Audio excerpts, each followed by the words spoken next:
మతం మనుషులని విడగొడుతున్నది అనేది ఉత్తి అబద్ధం. స్వీయ లాభాల కోసం కొందరు చేసే వృధా ప్రచారాలే మనుషులను మతాల పేరిట విడగొడుతుందని తమిళనాడులోని ఓ గ్రామ ప్రజలు చెప్తున్నారు. ఓ మసీదు ప్రారంభోత్సవంలో పాల్గొన్న హిందువులు, క్రైస్తవులు ఈ విషయాన్ని తెలిపారు.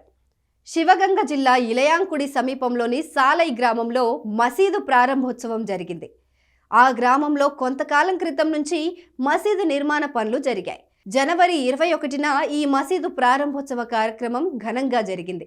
ఈ వేడుకకు ఆ గ్రామంలోని హిందువులు, క్రైస్తవులు భారీగా తరలి వెళ్లారు.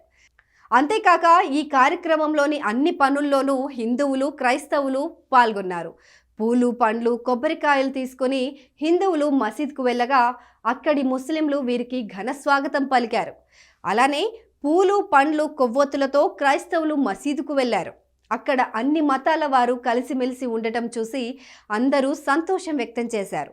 తమ గ్రామంలో ఎన్నో ఏళ్ల నుంచి ఇలా అన్ని మతాల వాళ్ళు కలిసిమెలిసి వేడుకలు జరుపుకుంటున్నామని స్థానికులు పేర్కొన్నారు. ఇక ఈ ప్రారంభోత్సవ కార్యక్రమానికి వచ్చిన వారికి హిందువులు కూల్ డ్రింక్స్ అందించారు. అలానే క్రైస్తవులు పండ్లు అందించారు. ఇక ఈ ప్రారంభోత్సవానికి వచ్చిన వారికి ముస్లిం సోదరులు బిర్యానీ అందించారు. ఈ మసీదు ప్రారంభోత్సవానికి సంబంధించి ఆహ్వాన ఫ్లెక్సీలపై సైతం 3 మతాలు ప్రతిబింబించేలా రూపొందించారు. ఈ మసీదు ప్రారంభోత్సవానికి స్థానిక హిందువులు, క్రైస్తవులు చాలా సహకారం అందించారని ఆ మసీద్ ఇమాం తెలిపారు. వంటకు కావలసిన కట్టెలు, షామియానా, టెంట్ వంటి వాటిని ఉచితంగానే అందించారని తెలిపారు.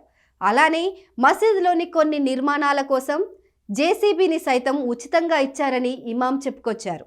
ఇలా అందరి అభిమానాలు చూస్తే తాము సాలై గ్రామంలో ఉన్నామా లేక స్వర్గంలో ఉన్నామా అనే సందేహం వచ్చిందని ఆయన చెప్పుకొచ్చారు. ఈ గ్రామంలో ఎలాంటి మత విభేదాలు లేకుండా ప్రశాంతంగా ఉన్నారంతా. ఈ మసీదు ప్రారంభోత్సవంలో 3 మతాల వారు ఒకరినొకరు ఆప్యాయంగా ఆలింగనం చేసుకొని స్నేహ భావాన్ని ప్రదర్శించారు. తమ తరానికే కాకుండా రాబోయే తరాల వారికి కూడా ఆదర్శంగా నిలిచారు. రాబోయే తరాల వారు కూడా ఇలానే మత సామరస్యాన్ని పాటించాలని ఇక్కడి గ్రామస్తులు కోరుతున్నారు.